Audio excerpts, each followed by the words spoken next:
Hola, soy Roberto Rodríguez. En materia tributaria, noviembre de este 2022, Ecuador pasa ya a la digitalización de sus facturas. ¿Qué significa esto? ¿Qué implicaciones tiene? ¿Cómo va a funcionar la sociedad y la gente que está con temor, con desconocimiento de aquello? Lo estaremos conversando hoy con el doctor Napoleón Santamaría, es experto tributario. También vamos a hablar de lo que ocurre con los juegos. La apuesta en los juegos, la regulación de los juegos, la tributación sobre la apuesta en los juegos. ¿Qué está pasando respecto de esto en el territorio ecuatoriano? Son dos de los temas macro que estaremos abordando hoy aquí en El Mundo en 7 días, en esa entrega digital a través de FM Mundo Live, Twitter e Instagram, @RobertoEcuador. Aquí arrancamos.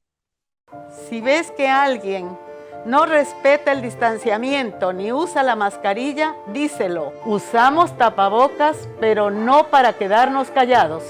No te confíes. El estado de excepción terminó, pero la pandemia sigue. Alcaldía de Guayaquil. Autorización número 0290. CNE, Elecciones Generales 2021.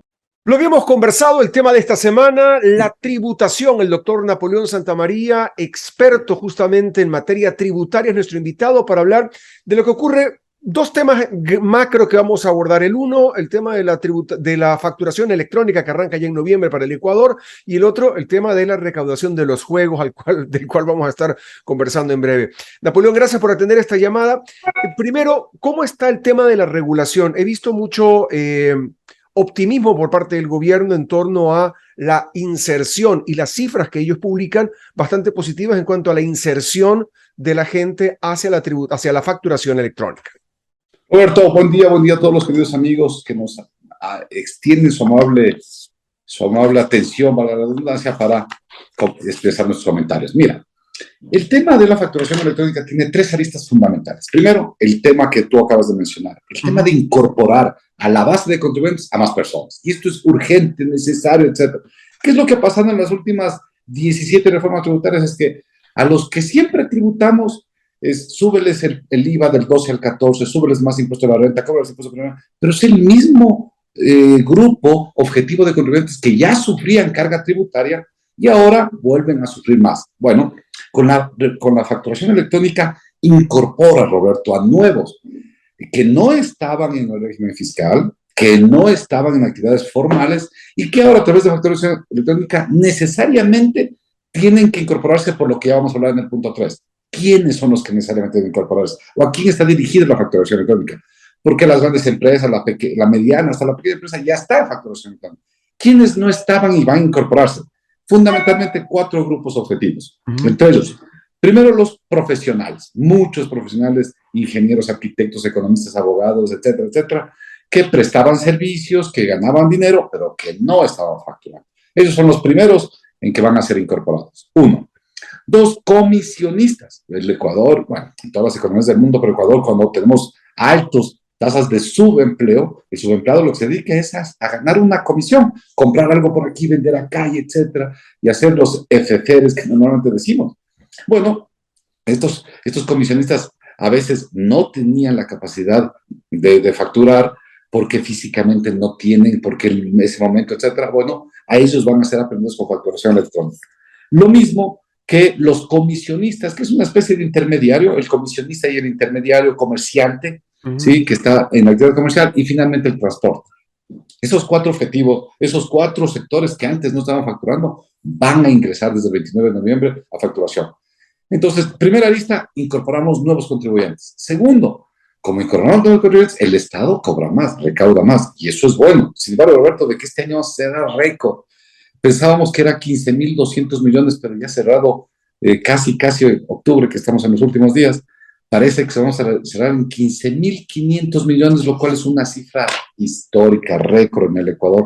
Lo que más se recaudó en el país fue 14.200 millones, y este año vamos a 15.500 millones. Es importante, perdón, ahí hacer una puntualización. Eso no se debe necesariamente a un incremento o a una mejora económica de la situación económica del país, sino que se debe a un incremento de contribuyentes a la masa crítica de cobro. Sí, incremento de contribuyentes. Recuerda que también tenemos incremento de tributos, porque venimos de una última reforma tributaria de noviembre, 29 de noviembre del año anterior, que incorpora nuevos tributos para este 2022. Pero también, Roberto, al menos los datos de septiembre y octubre son alentados para el país. La expansión de la actividad económica es bastante interesante. Hasta septiembre del año anterior teníamos 156.000 millones de ventas. Al mismo corte estamos llegando casi a 169.000.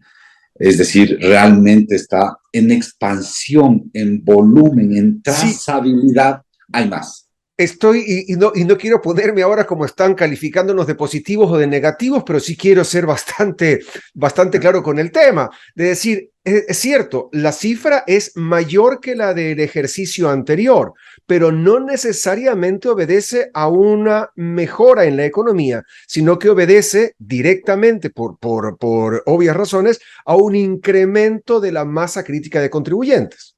Sí, definitivamente sí. Hay un mayor número de contribuyentes que ya se está incorporando y que en noviembre se incorporarán más. Dos, el Ecuador tiene este año ese tema de impuestos patrimoniales que no los teníamos sino hasta el 2016, épocas del terremoto. Y tres, esta regularización de activos en el exterior. Sobre todo el convenio que firmó Ecuador-Estados Unidos, que puso en mucha alerta a aquellos ecuatorianos que pueden tener activos en los Estados Unidos o en el exterior y que no estén reportados. Bueno, todo eso ha sumado para que haya lo que tú dices, esta mayor masa crítica de aportantes de contribuyentes al país. Así que, bueno, ahora, y esto, siempre la gente dice, Roberto, pero esto es un salto tecnológico que va a afectar a imprentas, a gente que está vinculada. Respuesta honesta, sí, les va a afectar lastimosamente, pero el mundo no puede detenerse porque afectemos a 5, 10, 15, 20, 100 o 200 o 100.000 imprentas en el país. Es más, el final de los procesos que dijimos, regularizar al emprendedor, porque aquí hay un tema interesante, Roberto. Mira, en la Universidad de América hicimos un ejercicio de 20 emprendimientos que son formales y de 20 emprendimientos que son informales, o sea, que no facturan, que no llevan rubro, etc. Cogimos 20 al azar de la incubadora de la universidad y llegamos a la conclusión que de los 20 que son formales, afortunadamente 6 salieron adelante, porque no toda buena idea es buen emprendimiento. Porque no todo emprendimiento es una empresa exitosa, ¿sí? Estos son fases en el tiempo. Pero bueno, al menos había 6%. Eso nos daba un 30% de certidumbre de esos 20 formales. De los informales, llegamos a determinar que 0 de los informales se fueron un emprendimiento, un proyecto, una actividad que salió adelante. Sostenible clarísimo. En el tiempo, claro. Sostenible en el tiempo. Y esto es un mensaje a los jóvenes, ¿no? Sobre todo los jóvenes que salen con talento, con nuevas ideas, innovadores, emprendedores, etcétera, muy buenas, que hay que apoyarlos, es el tema. La mejor manera es formalizarse. La mejor manera de formalizarse es facturar electrónica. La facturación electrónica te lleva a un siguiente paso, que es módulo de facturación. El módulo de facturación te lleva a un siguiente, que es contabilidad. La contabilidad te lleva a algo siguiente, que es estados financieros, organización empresarial. Bueno, este es el inicio de la organización de nuestros jóvenes emprendedores. Lo has resumido muy bien y estoy plenamente de acuerdo con que ese es el camino, es decir, esta formalización, porque en la medida en la cual tú te des cuenta a tiempo de lo que te está ocurriendo y no digas, ¿qué será que no tengo plata en la caja? Y no sabes qué es lo que está ocurriendo con tu negocio, producto que no tienes facturación, no tienes contabilidad, por lo tanto no hay estados financieros. Entonces es como cuando llegas al médico y me siento mal. Y el médico no te va a decir, entonces vamos a operarlo. No, te van a hacer un examen de sangre, al menos. Entonces, si no tienes ese examen de sangre, que viene siendo ese electrocardiograma, no viene siendo ese estado financiero de la compañía, no sabes qué hay que subirle, qué hay que bajarle, qué hay que ajustar. Y estoy totalmente de acuerdo en que hacia la formalización, que de pronto, por ese tema de la sal criolla, no solo ecuatoriana, sino latinoamericana, es decir, vamos a esquivarnos estos impuestos. Al final del día, lo barato sale caro. Al final del día, lo barato sale caro. Les pongo un ejemplo a todos los jóvenes, especialmente que nos ven. Llegó un joven y me dijo, mire, doctor, yo compré ponchos de agua para venderle a una entidad. Muy bien, y compró 100 ponchos. Y vamos a suponer que costaba $1,000 para que sea el ejercicio fácil. Yeah. Y le dijo el proveedor, le dijo, vea, ¿quiere factura? Mejor le doy sin factura para que no me pague el IVA y usted no se gaste el IVA. Y este joven se equivocó y dijo, bueno, sin IVA, tome, le pago los $1,000 sin IVA. ¿Sí? Lo que normalmente, bien decías tú, estos errores que les llamamos viveza criolla, pero viveza no es viveza. Digo, de mi bolsillo sale menos plata. Exacto. Así. El joven, ¿qué dice? No sale 1,120, no, sale solo 1,000. Listo, estoy haciendo un negociazo. Bueno, se dio la vuelta y vendió, vamos a suponer que le vendió a 1,100, ganamos el 10%, 1,100 más el IVA, 1,232. Muy bien, cogió la plata. Bueno, el SRI le visitó después de un año. Dijo, vea, usted ha vendido, ¿no es cierto? Porque está la foto. Sí, sí, yo vendí. Bueno, déjenme ver su compra, pues, la factura de su compra. Claro. Como este joven compró sin factura, entonces no tenía soportado el gasto. ¿Qué pasó? El SRI dijo, mire, si usted vendió en 1,100 y dice que compró en 1,000, debió haberle documentado con una factura. Como no tiene, no le acepto el gasto, le califico el gasto como no deducible y le cobro el 37%, porque la persona trae el 37% de impuesto a la renta sobre los 1,100. Y le costó mucho más, muchísimo más. ¿Perdió? Claro que perdió. ¿Fue exitoso el negocio? No, no fue exitoso el negocio. Bueno, mira, un ejemplo sencillo para que los jóvenes vean que no. Lo que tú dices es correcto. La mejor manera de que el movimiento salga adelante es formalización. Y tres, Roberto, algo que el Ecuador sí necesita. Entonces hemos hablado, incorporar nueva gente, formalizar a nuestros emprendedores. Pero hay algo que es importantísimo. Tras de la facturación electrónica está algo esencial, que por ejemplo lo tiene en Estados Unidos, bancarización de sus actividades económicas. Entonces, yo le vendo algo a Roberto y Roberto me dice, listo, ahorita mandan, y yo puedo desde mi iPhone mandarte, desde mi celular te mando mi factura, pum, y tú dices, gracias, y ves si estás de acuerdo y coges de tu cuenta bancaria, pum, me mandas.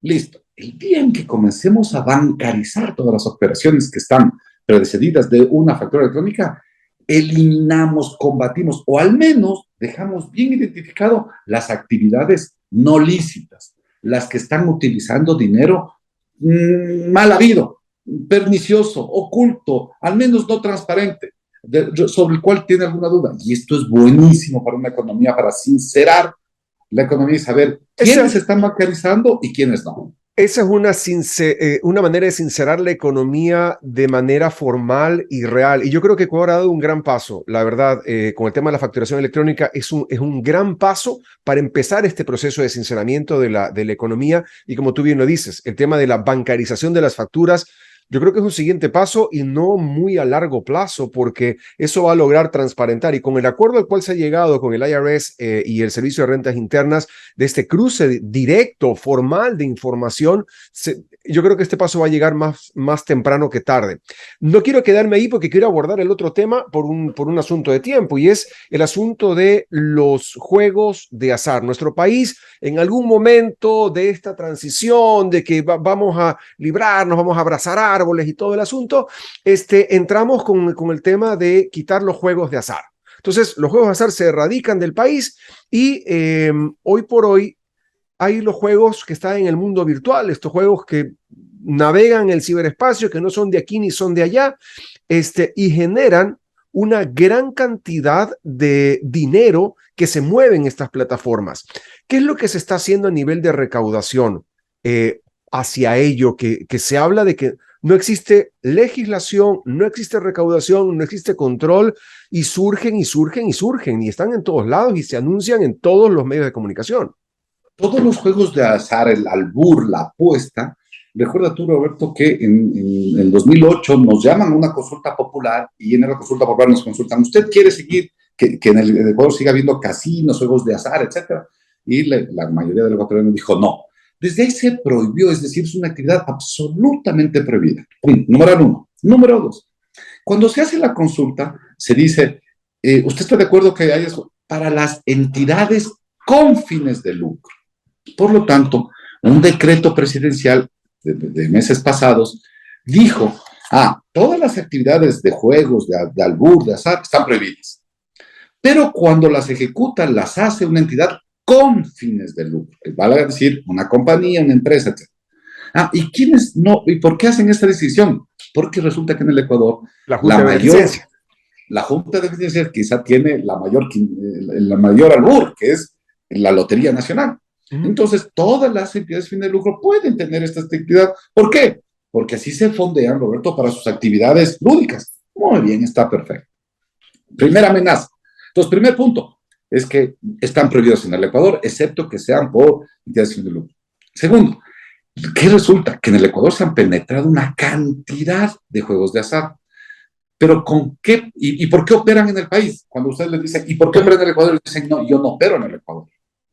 ¿Por qué no opera en el Ecuador? Porque mi IP, es decir, mi base central, mi casa matriz, mi headquarter, no está en el Ecuador. ¿Y dónde está? Está en Panamá, en Bahamas, Nassau, etcétera, en cualquier otro país del mundo. Y por lo tanto, ellos dicen, yo no les invito a los ecuatorianos, yo abro y pongo en mi web el juego de azar. Y si por ahí entra un ecuatoriano y rasga su tarjeta y apuesta $5, problema del ecuatoriano que vino a mi IP, ¿no? Y esto es de alguna manera verdad. Jurídicamente se entiende. Jurídicamente es cierto. Es verdad, esa compañía no ha venido al Ecuador, el ecuatoriano ha consumido ese servicio importándolo al Ecuador. Equivale, para ponerlo en sencillo, es como que una persona hubiera agarrado un boleto de avión, se fue a Bahamas, apostó en un casino en Bahamas y regresó a Ecuador. Punto, sino que no lo hizo físicamente, sino lo hizo virtualmente. A través del medio virtual, a través del medio electrónico. Muy bien, pero ahora, sin embargo, que este servicio, y si es prestado en el exterior, hay un tema que para los prestadores no cuadra. ¿Por qué? Porque ¿cómo reciben el dinero? Y ahí está un gran problema. Primero, abren en el Ecuador oficinas que dice juegue con XXX. Segundo, cuando yo me acerco a esa oficina física y entrego mi dinero, sí me reciben mi dinero. Y tercero, ese dinero lo depositan en cuentas bancarias finalmente, no a nombre de esas compañías, sino a nombre de terceros. Y ahí califica bajo la legislación tributaria ecuatoriana como algo que se llama establecimiento permanente. Es decir, que si bien no ha venido formalmente la compañía, no es una subsidiaria, no es una sucursal, no es una nueva compañía en Ecuador, sí es un establecimiento que para fines fiscales podría merecer la recaudación de tributos. Pero claro, y ahí hay una contradicción. ¿Por cómo le cobro tributos a una actividad que está prohibida por la ley?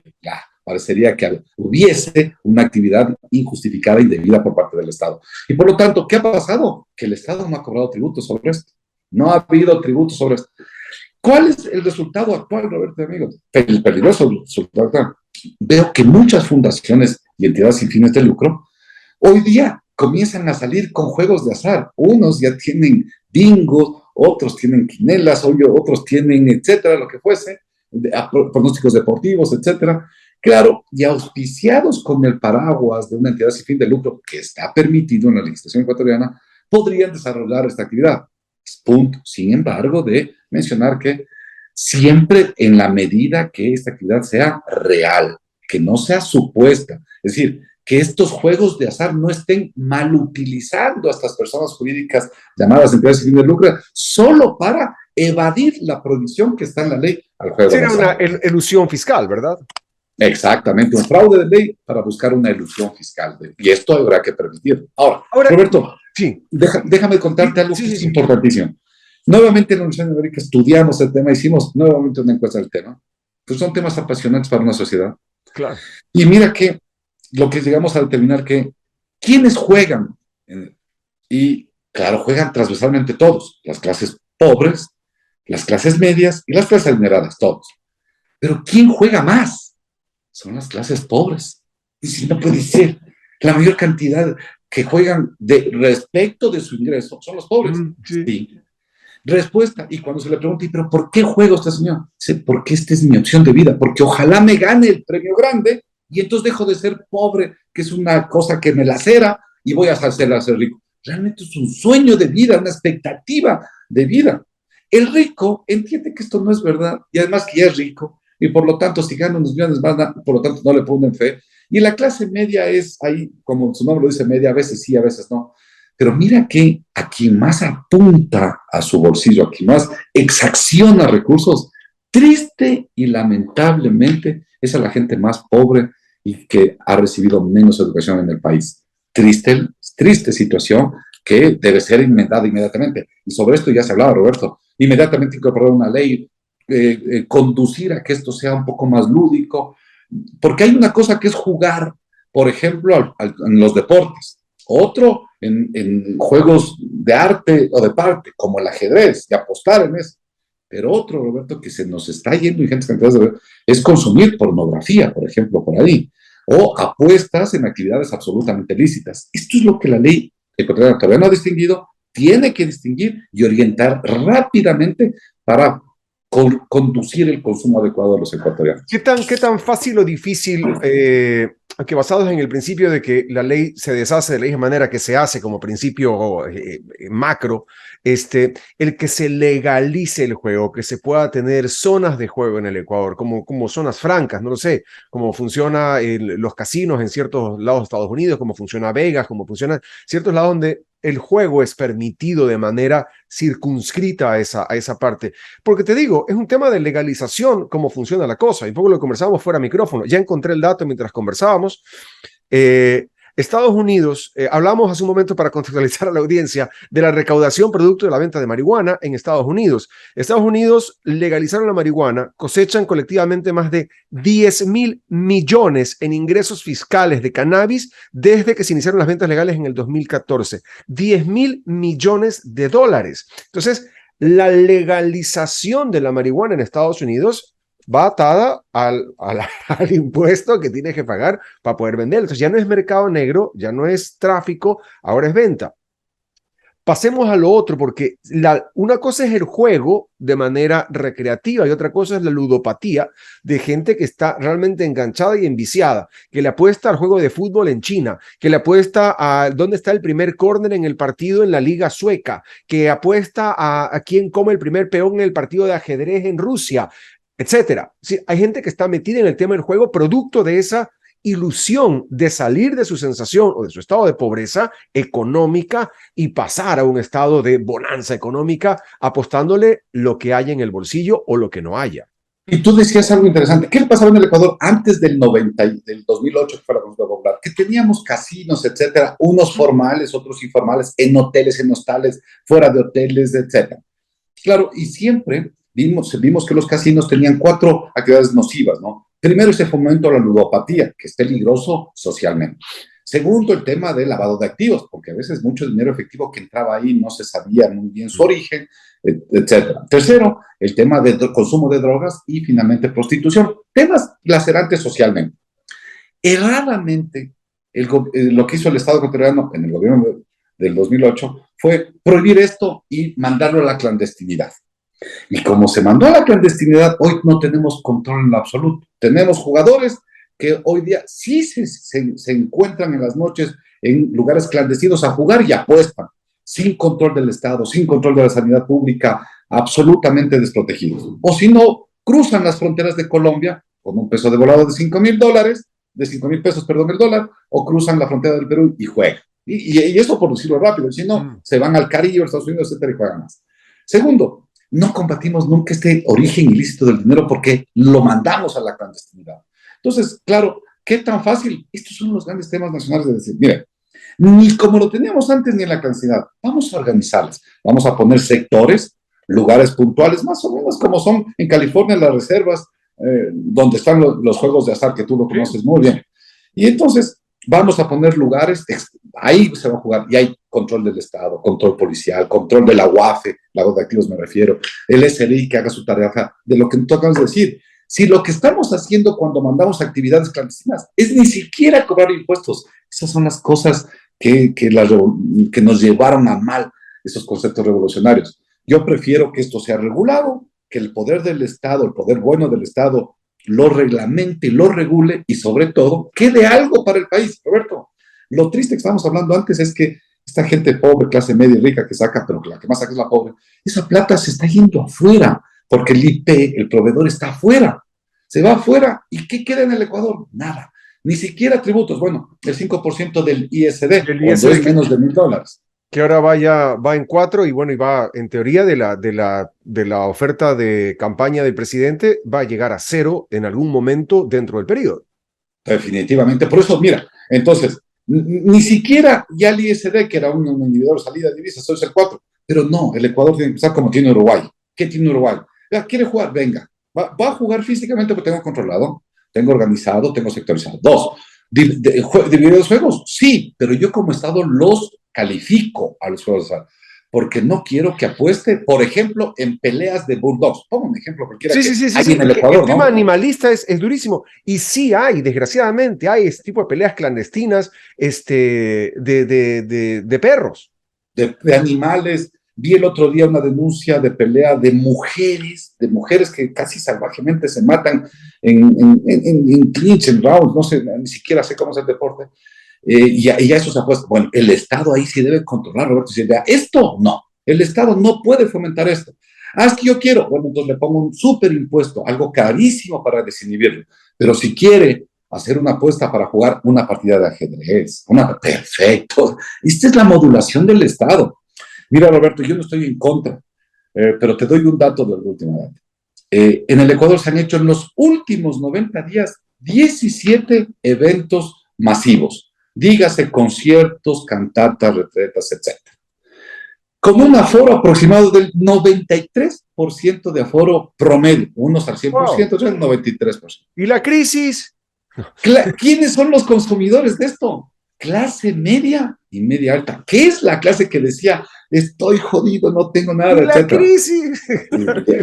Entonces, ahí es mano del Estado, porque una cosa es una sociedad culta, educada, que sabe dónde va, y otra es aquella que todavía le falta un poco de educación y cultura, que necesita orientación del Estado. Y en el Ecuador necesitamos orientación del Estado para que nos dé las luces. Miren, esto es bueno, esto es malo. Finalmente usted elige, pero tengo que decirle, esto es malo y tenga cuidado, esto es bueno y siga adelante. Importantísimo, no descuidarnos de la orientación estatal en la sociedad.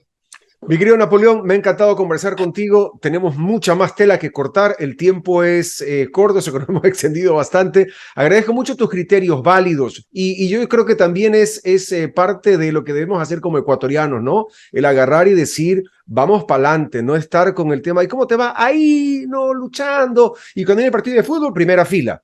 Y cuando llega el concierto tal, primera fila. Y cuando viene... Man, o sea, y la crisis, no, caí, la lucha. Hay que un poco apechugar y ponerle, ahí sí, el positivismo a la vida y seguir para adelante, regularizar, formalizarse, estar en línea con lo que hay que hacer, con la formalidad del trabajo y del negocio para poder progresar como personas, como ciudadanos, como sociedad, como país. Te agradezco y te mando un fuerte abrazo, mi querido Napoleón. Gracias, Roberto. Un fuerte abrazo a todos. Saludos. Si ves que alguien no se lava las manos al llegar de la calle, díselo. Pídele que se las lave. Usamos tapabocas, pero no para quedarnos callados. No te confíes. El estado de excepción terminó, pero la pandemia sigue. Alcaldía de Guayaquil. Autorización número 0289. CNE, Elecciones Generales 2021.